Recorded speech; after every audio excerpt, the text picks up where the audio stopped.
নীতি, আমাদের চলার নীতি।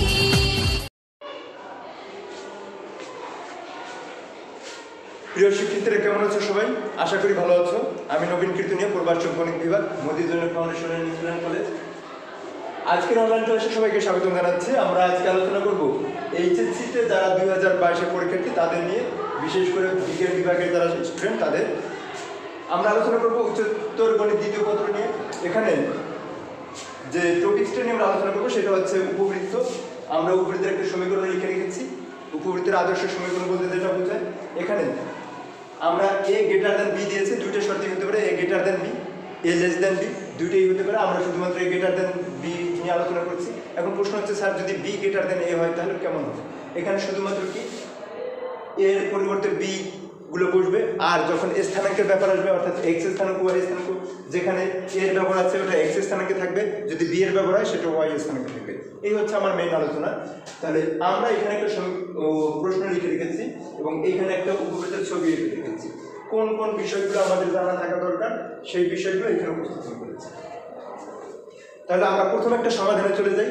উপবৃত্ত খুব সহজ একটা টপিক, যেটা আমরা খুব সহজে আমার প্রয়োজনীয় সংখ্যক যে মানগুলো দরকার আমরা সবগুলো বের করতে পারবো। তাহলে উপবৃত্তের অক্ষ দুটিকে এক্স ও ওয়াই অক্ষ ধরে, এখানে তোমাদেরকে আগে একটা জিনিস বলে রাখি, এই যে অক্ষ এক্স অক্ষ ওয়াই অক্ষ যখনই আমি ধরবো, এইটা তোমার যদি উল্লেখ নাও করো, তোমার বুঝে নিতে হবে যেটা এক্স অক্ষ ওয়াই অক্ষ। শুধুমাত্র তোমার মাইন্ড একটু অন্যদিকে করার জন্য ওরা এইটা তোমাকে বলে দিয়েছে যে উপবৃত্তের অক্ষ দুটিকে এক্স অক্ষ ও ওয়াই অক্ষ ধরে 2, 2 এবং 3, 1 বিন্দুগামী উপবৃত্তের সমীকরণ নির্ণয় করো। এখন এই সমীকরণটায় এর মান বড় নাকি বি এর মান বড় আমরা কিভাবে বুঝবো? যদি কখনো কোথাও উল্লেখ না থাকে আমরা এ কে বড় হিসেবে ধরে নেবো, বি কে ছোট হিসেবে ধরে নেবো। তার মানে আমি এখান থেকে কি করতে পারবো? এ গ্রেটার দেন বি, এবং এইটার সমীকরণ এক দিকে রাখবো। এখন বলছে এরা হচ্ছে 2, 2 এবং 3, 1 বিন্দুগামী। যদি তাই হয় তবে আমরা এককে লিখতে পারি কি 1, এক নং কি 2, 2 বিন্দুগামী। এর মানে কি আমরা x এর পরিবর্তে 2 বসাবো, y এর পরিবর্তে এখানে 2 বসাবো। তার মানে কি 2 এর স্কয়ার মানে হচ্ছে 4/a square plus 4/b square equal 1। আমরা এইভাবে রেখে দিব। এটাকে আমরা একটা সমীকরণ আকারে লিখে দিই, এরকম হবে। আবার এক নং পরবর্তী ক্ষেত্রে এক নং মান কত? 3, 1 বিন্দুগামী। তাহলে আমরা কি করব? 3, 1 বিন্দুগামী। তার মানে আমরা কি করতে পারি? 3, এখানে x এর পরিবর্তে যদি আমরা 3 বসাই তাহলে কত হবে? 9/a square plus 1/b square equal 1। এইখানে তোমাদের একটা জিনিস একটু মাথায় রাখতে হবে, সেটা হচ্ছে এরকম, b স্কয়ারের উপরে এখানে কত আছে? 4 আছে, আর এখানে b স্কয়ারের উপরে 1 আছে। তার মানে আমরা যদি সমান করতে চাই তাহলে কি করতে পারি? একে 4 দ্বারা গুণ করতে পারি। তাহলে কত? 36/a square 4/b square equal 4। আমরা সমীকরণ 3 দিলাম। যদি তাই হয় এবার আমরা 3 থেকে 2 বিয়োগ করে দিতে পারি, 3 - 2। তাহলে এটা কেমন হবে? এই অংশটা বাদ যাবে। তার মানে কেমন হবে? 36/a square minus 4/a square equal 4 - 1। Clear ব্যাপারটা? এখন যদি আমি ক্যালকুলেশন করি তাহলে এই পাশে আসবে 32/a স্কয়ার ইকুয়াল আসবে এখানে 3। সুতরাং a স্কয়ার ইকুয়াল 32/3। ওকে, এইবার a স্কয়ার মানে আমি যে কোনো একটা সমীকরণ বসালে আমার কি b স্কয়ার মানটা পেয়ে যাবো। তার মানে আমি 2 নং বসাতে পারি। তাহলে 2 হতে পাবো আমরা কি? 2 হতে আমরা কি পাবো? 4/a square. a স্কয়ার মান তো আমরা পেয়ে গেছি। তাহলে 4 কি হবে?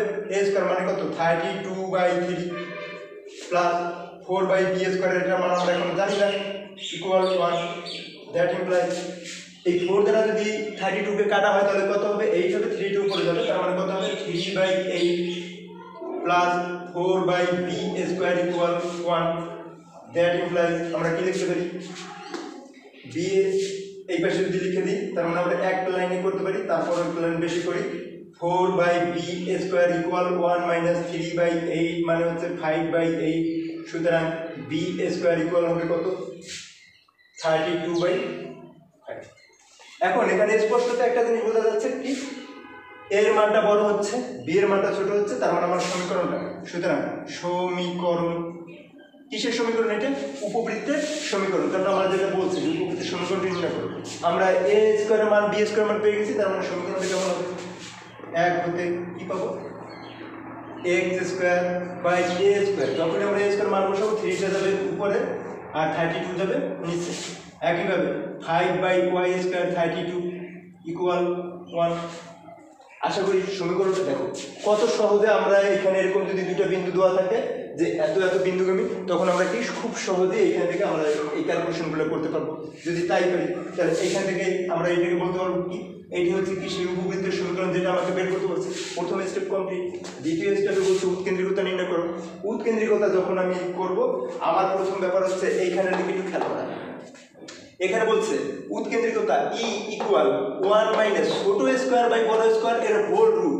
তার মানে আমি এখানে তাই ব্যবহার করবো। এখানে দেখো ছোট হচ্ছে কে, এইটা হচ্ছে ছোট, এইটা হচ্ছে বড়, তার মানে এদের স্কোয়ার আছে। তাহলে আমি এখানে উৎকেন্দ্রিকতা কি লিখবো? উৎকেন্দ্রিকতা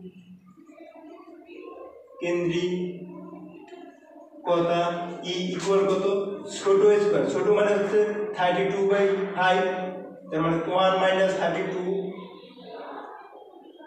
বাই 5 32 বাই 3। আমরা যদি ক্যালকুলেশন করি তাহলে কত হবে? 32 বাদ যাবে, তাহলে হবে 1 মাইনাস 3 বাই 5 এর root that implies 2 by root 5 মানে 2 বাই 5। আমি আরেকবার এটাকে রিমাইন্ড করি। দেখো আমরা সমীকরণটা করছি কত কত বিন্দুগামী? 2 2 বিন্দুগামী এবং 3 1 বিন্দুগামী। 2 2 বিন্দুগামী এরকম হয়, 3 1 বিন্দুগামী এরকম হয়। ক্যালকুলেশন করবো এ স্কোয়ার মান পাবো। এখান থেকে ওই এ স্কোয়ার মানটা যদি আমি 2 নং বসাই তাহলে বি স্কোয়ারের মান পাবো। যদি বি স্কোয়ার এবং এ স্কোয়ার উভয়ের মান পাই, তার মানে কি আমরা খুব সহজে কি আমার যে সমীকরণ সেই সমীকরণটা পেয়ে যাবো। সেটা কি x square by a square মান বসিয়ে দেবো, y square by b square মান বসিয়ে দেবো। ওকে, বি স্কোয়ার মান বসিয়ে দেবো। এবং উৎকেন্দ্রিকতা যদি কখনো আমরা এ এবং বি অর্থাৎ বৃহদক্ষ এবং ক্ষুদ্রক্ষের যে দৈর্ঘ্য সেই মানটা যদি পেয়ে যাই তাহলে কি আমরা খুব সহজেই উৎকেন্দ্রিকতা বের করতে পারবো। ওকে, তাহলে আমরা এর পরবর্তী ক্লাসে চলে যাচ্ছি। যদি পরবর্তী সমাধানটা লেখা কেমন, আমরা সেই অঙ্কগুলোই তোমাদের সামনে তুলে ধরেছি যে অঙ্কগুলো বিভিন্ন পরীক্ষায় বারবার এসেছে এবং বিভিন্ন বোর্ডে বারবার এসেছে, সেই অঙ্কগুলোই আমরা তোমাদের সামনে এখানে তুলে ধরবো। এইবার আমরা এই প্রশ্নটার সমাধান করব। কেমন আছে বলছে পি এর মান কত হলে, তার মানে আমার এখান থেকে যে পি এর মান সেটা বের করতে হবে। উপবৃত্তটি আবার কি বলছে, এখানে আমার একটা পয়েন্ট দিয়ে দিয়েছে, সেটা হচ্ছে কত? Plus minus 1 0 বিন্দুগামী। ওকে হবে। এবং উপবৃত্তের অক্ষ দুটির দৈর্ঘ্য এবং উৎকেন্দ্রিকতা নির্ণয় করো। তার মানে কি অক্ষ দুটি কি কি অক্ষ থাকে? একটা হচ্ছে এক্স অক্ষ, একটা ওয়াই অক্ষ। এর মধ্যে কোনটা বৃহৎ অক্ষ কোনটা ক্ষুদ্র অক্ষ সেটা আমার এখান থেকে বের করতে হবে। তাহলে আমরা খুব সহজে এখান থেকে বের করতে পারবো। তাহলে আমরা সলিউশনে যে কি করা যায়, এই সমীকরণটা কেমন ছিল? P x square 4 y square equal 1।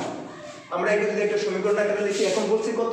Plus minus 1 0 বিন্দুগামী, প্লাস মাইনাস 1। তাহলে আমরা এখানে একটু এরকম লিখি, যা প্লাস মাইনাস 1 0 বিন্দুগামী। এর মানে কি আগের বারের মতো সেই একইভাবে এক্স এর পরিবর্তে লিখবো প্লাস মাইনাস 1 এবং ওয়াই এর পরিবর্তে লিখবো 0। তাহলে এই সমীকরণে যদি আমি বসাই তাহলে কি এক হতে, তাহলে আমরা কি লিখতে পারবো?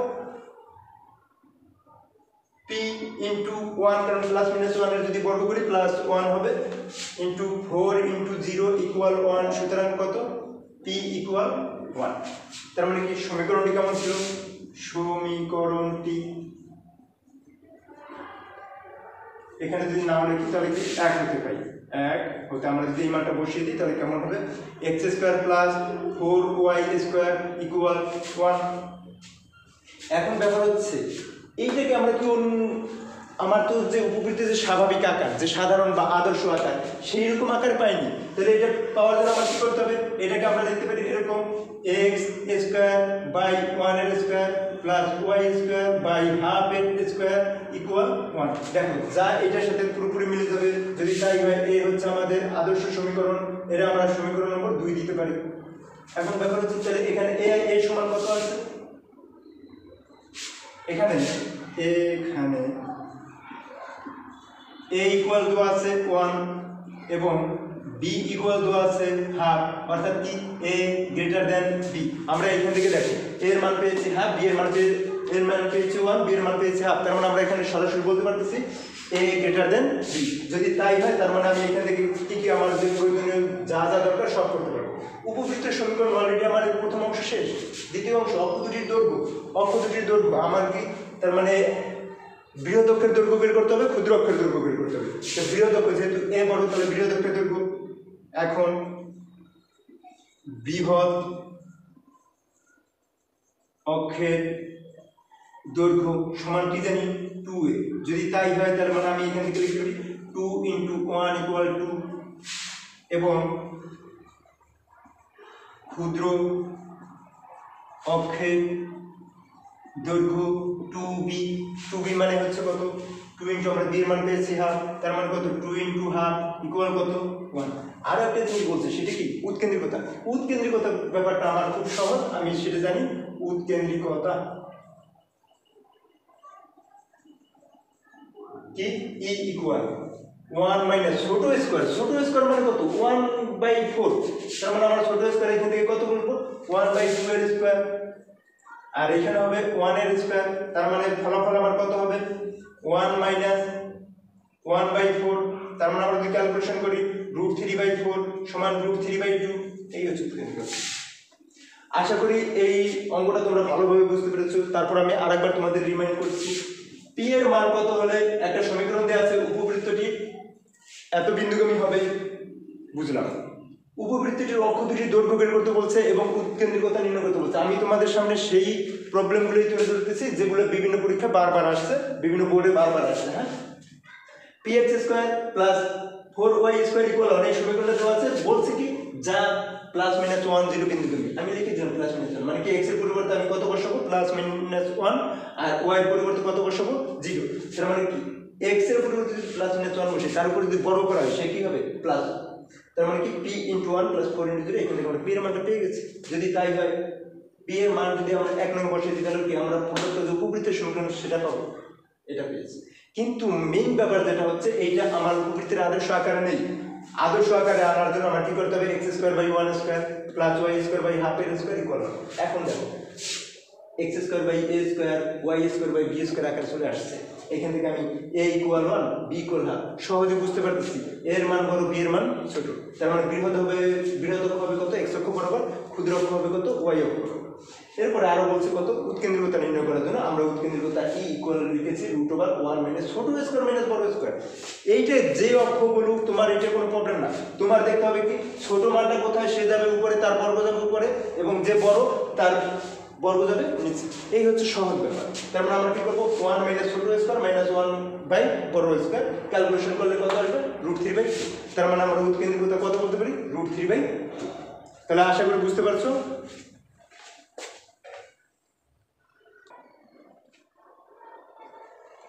ওকে, আমরা পরবর্তী প্রশ্নে চলে আসছি।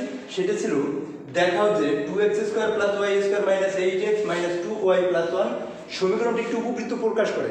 এরপরে কি আছে আমরা সেটা অনেক পরে দেখব। তারপর একবার দেখে রাখি এর উৎকেন্দ্রিকতা, কেন্দ্র, উপকেন্দ্র নির্ণয় করো। তার মানে কি আগে আমার উপবৃত্তের আকারে একে তৈরি করতে হবে। যদি তৈরি করতে হয় তাহলে আমাদের প্রথম কাজ হচ্ছে সলিউশনে আমরা চলে যাব। সলিউশনে গেলে প্রদত্ত সমীকরণটা কেমন ছিল 2x² y² - 8x - 2y + 1 = 0। তাহলে এইখান থেকে আমাদের প্রথম কাজ হচ্ছে, আবার বলছি, একের অধিক যদি x বা চলক হিসেবে থাকে, এইখানে আছে x এখানেও আছে, আমরা প্রথম হচ্ছে যদি কমন যায় তাহলে সেটা নিয়ে নিতে হবে। তাহলে কত লেখা যায় 2 × x² - 4x, আমি একটু জায়গা ফাঁকা রেখে দিব এরকম লিখব, প্লাস এটাকে লেখা যায় y² - 2y, এখানে একটু জায়গা ফাঁকা রাখবো, এখানে লিখবো, এই পাশে +1 এই পাশে গেলে কি হবে -1। এইবার হচ্ছে আমার সবচেয়ে মজার ব্যাপারটা বা সবচেয়ে জানার ব্যাপারটা, এই একটা জিনিস জানতে পারলে পুরো তোমার যে ধরনের উপবৃত্ত দিক তোমরা সবকিছু এখান থেকে সমাধান করতে পারবে। তাহলে আমি একে যদি একটা সূত্র হিসেবে কমপ্লিট করি তাহলে এখানে আমার কত লেখা যাবে 2 এর স্কয়ার মানে কত 4। যদি তাহলে কি হবে x - 2 এর হোল স্কয়ার সূত্র হবে। আর এইখানে তার মানে আমরা লিখতে পারি এইখানে যদি 4 না দিই একবার 2 এর স্কয়ার দিই, আর এখানে যদি 1 এর স্কয়ার দিই, তোমরা খুব সহজে বুঝতে পারছো এটা কি হয় একটা সূত্রে যায়। তাহলে আমরা একে কি লিখতে পারি 2 × x - 2 এর হোল স্কয়ার। এখানে তোমাদের আরেকটা ব্যাপার, স্যার কিন্তু এইখানে আপনি কিছু অংশ বেশি লিখলেন, এখানে কিছু অংশ বেশি লিখলেন, এটা কিছু করলাম না। হ্যাঁ করবো। তার মানে কত এখানে কত বেশি লিখছি 4 এর 2 এর স্কয়ার মানে 4 * 2 মানে কত +8 তাহলে আমরা এই পাশে লিখে দেব +8 এই পাশে হচ্ছে 1 এর স্কয়ার মানে কি +1 আমরা এই পাশে লিখে দেব কত +1 তার মানে মোট ফলাফল এখানে কত হবে 8 আমরা যে 8 এর বেশি লিখছিলাম সেটা বেশি লিখে দিয়েছি তাহলে কত হবে y - 1 এর হোল স্কয়ার ইকুয়াল কত 8 একে কি রকম লেখা যায় x - 2 এর হোল স্কয়ার আমার এই পাশে তো 8 রাখার নিয়ম নেই আমি কত রাখবো 1 রাখবো তাহলে কি একটা আদর্শ সমীকরণ হবে তাহলে এইটা কি লিখবো এরকম লেখা যাবে 8 দ্বারা ভাগ করলে এই আকারটা হবে 2 এর স্কয়ার y - 1 এর হোল স্কয়ার এখানে হবে 2 এর হোল স্কয়ার ইকুয়াল 1 এইখানে একটা জিনিস তোমরা খুব খেয়াল করে দেখবা এবং এইটাই হচ্ছে মানে এই পুরো অঙ্কের একটা টার্নিং পয়েন্ট সেটা হচ্ছে কত a সমান কত এখানে a equal to b equal 2√2 এখানে 2 b এর মানটা বড় তার মানে আমি এখানে লিখে দেব a লেস দ্যান b যদি তাই হয় তাহলে আমার হিসাবটা কি হবে এখানে যেখানে a ছিল সবগুলো কি হবে b তে কনভার্ট হবে এবং যদি স্থানাঙ্ক পরিবর্তন হয় তাহলে স্থানাঙ্ক পরিবর্তন করে দেব তাহলে এখন ওরা বলছে এর উৎকেন্দ্রিকতা প্রথমে বলছে উৎকেন্দ্রিকতা দেখো এটা আমার কি হচ্ছে প্রথম অংশ আমার শেষ উৎকেন্দ্রিকতা e সমান কি √1 - ছোট স্কয়ার মাইনাস বাই হচ্ছে বড় স্কয়ার 1 - ছোট মানে কত 4 বাই হচ্ছে কত বড় স্কয়ার মানে কত 8 ওকে আমরা লিখে দিলাম তার মানে কত হবে 1 ওকে এক লাইন বেশি করি তার মানে 4/8 এর রুট মানে হচ্ছে 1/√2 উৎকেন্দ্রিকতা আমরা পেয়ে গেছি খুব সহজ এরপর আমরা হিসাব করব কি কেন্দ্রের ব্যাপারটা আমরা কিভাবে করতে পারি এখানেও করতে পারি কেন্দ্রের স্থানাঙ্ক কেমন ছিল 0 0 অ্যাকচুয়ালি 0 0 বলতে কি 0 0 এইখানে তোমাদের একটা জিনিস আমার খুব বেশি জানাতে ইচ্ছে করছে সেটা হচ্ছে এখানে দেখো x এইটা আমার স্বাভাবিক ওরকম আকারে নাই তার মানে x সমান এখানে কত আছে x - 2 আর y সমান কত আছে y - 1 এইটুকু হচ্ছে সবচেয়ে তোমার ভাইটাল পয়েন্ট এইটাকে মনে রাখাটা খুব বেশি জরুরি এইবার দেখো কেন্দ্র আমরা যে কেন্দ্রের স্থানাঙ্ক জানি সেখানে অ্যাকচুয়ালি কেমন আছে বলো তো 0 0 কেন্দ্র এখানে কেমন আছে 0 0 অ্যাকচুয়ালি 0 কি x এর স্থানাঙ্ক 0 y এর স্থানাঙ্ক 0 মানে কত তার মানে এইখানে বড় x সমান 0 বড় y সমান 0 ক্লিয়ার ব্যাপারটা যদি তাই হয় এখান থেকে আমি কি লিখতে পারি x সমান কত x - 2 সমান 0 আর এখানে কি লিখব y - 1 সমান 0 সুতরাং x সমান 2 y equal 1 তার মানে কেন্দ্র কত খুব সহজে পেয়ে গেছি 2 1 একইভাবে উপকেন্দ্রের স্থানাঙ্ক কেমন ছিল b হ্যাঁ +-0 a মানে a e 0 এখন যেহেতু এখানে b এর স্থানাঙ্ক বড় তার মানে আমি কি লিখব 0 + be এই 0 কি অ্যাকচুয়ালি এইটা হচ্ছে এরকম x = 0 y = +-be এই হচ্ছে তোমার 0 তার মানে আমি এখান থেকে কি লিখব x - 2 = 0 y - 1 = +-b এর মান কত আছে 2√2 * 1/√2 তার মানে এখান থেকে আমি কি বলতে পারবো 2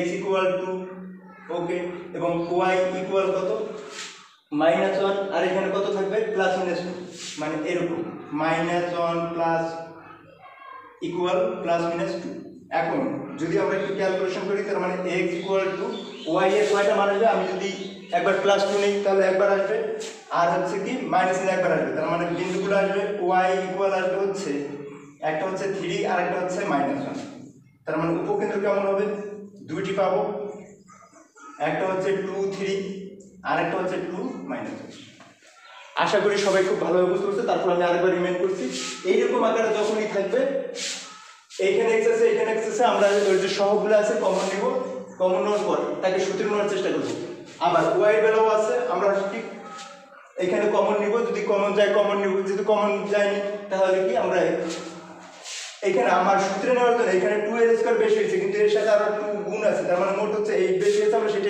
ডান পাশে নেব আর এইখানে +1 বেশি নেওয়া হয়েছে এটা বাম পাশে ডান পাশে নেব আর এই +1 এই পাশে ছিল এই পাশে আসলে কি হবে -1 এই 8 দ্বারা আমরা যেহেতু সূত্রটা ব্যবহার করি এই 8 তো আমার এই পাশে দরকার নেই 1 দরকার এটা দ্বারা সবাই ভাগ করবে এরকম আকার হবে দেখা যাচ্ছে এইটা আমাদের ওই আঁকা থেকে একটু ভিন্ন, এই জন্য কি a2 সমান x ধরবো, আমরা বড় হাতের x ধরে নিয়েছি, x ইকুয়াল x মাইনাস 2 আর y ইকুয়াল y মাইনাস 1। যদি তাই হয় তার মানে a equal to b equal to √2। এখানে দেখা যাচ্ছে এর মান বড়, b এর মান ছোট, মানে সরি এর মান ছোট, b এর মান বড়। আমরা এরপর যে সূত্রগুলো লিখবো সব কি এর সাথে, অর্থাৎ কি যেখানে a এর অবস্থান ছিল সেখানে b বসবে, যেখানে b ছিল সেখানে a বসবে। এইগুলো করে আমরা কেন্দ্র এবং উপকেন্দ্র উভয়ের মান বের করছি। তো সবাই খুব ভালো থেকো। উপকেন্দ্র নিয়ে এটাই অনলাইনে আমাদের একমাত্র ক্লাস হবে, ঠিক আছে। এরপরে আমরা যে ক্লাসটা নেব সেটা হচ্ছে অধিবৃত্তের উপর। আশা করি সবাই বাসায় এগুলো ভালোভাবে প্র্যাকটিস করবা। যদি এই ক্লাসটা দেখার পর তোমরা বাসায় প্র্যাকটিস করো, বিশ্বাস করো, আমার একান্ত বিশ্বাস আছে তোমরা সবগুলো সলভ করতে পারবে। তারপর যদি কারো কোথাও যদি কোনো সমস্যা থাকে কমেন্ট বক্সে লিখে দেবে, আমরা পরবর্তী কোনো এক ক্লাসে সেটা নিয়ে আলোচনা করবো। সবার জন্য সুস্বাস্থ্য কামনা করছি, ভালো থেকো সবাই।